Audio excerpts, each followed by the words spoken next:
Ils se nomment les gouzous. Ces petits bonhommes orange rattachés à différents univers se trouvant un peu partout sur l'île, y compris à Saint-Joseph, une des plus grandes fresques situées à Langevin.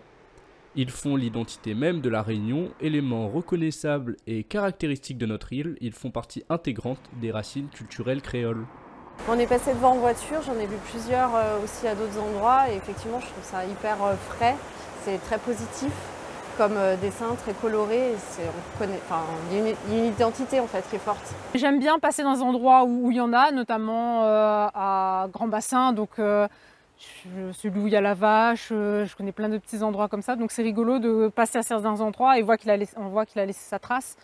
Notamment sur l'île, mais aussi ailleurs. Donc quand on voyage aussi et qu'on voit un gouzou, on se dit « Oh, mais ça vient de chez nous !» Donc ça, c'est chouette. Ça fait un petit coup de pub pour le créole, donc ça, c'est chouette. Les gouzous, c'est ça, hein, c'est la Réunion. Ça représente bien... on en voit un peu partout et je trouve qu'ils sont plutôt pas mal. Ouais, ça représente bien la Réunion, c'est tout. Leur créateur, Jace, street artiste réunionnais, n'hésite pas à faire passer divers messages sensibilisants à travers ces petits personnages. Je ne suis pas passée devant de nombreuses fois. Je me rappelle d'une bouteille, un peu comme un message jeté à la mer, un peu d'espoir, de l'avenir, voilà. De ramasser ses déchets, je pense. Voilà. De ne pas salir la rivière et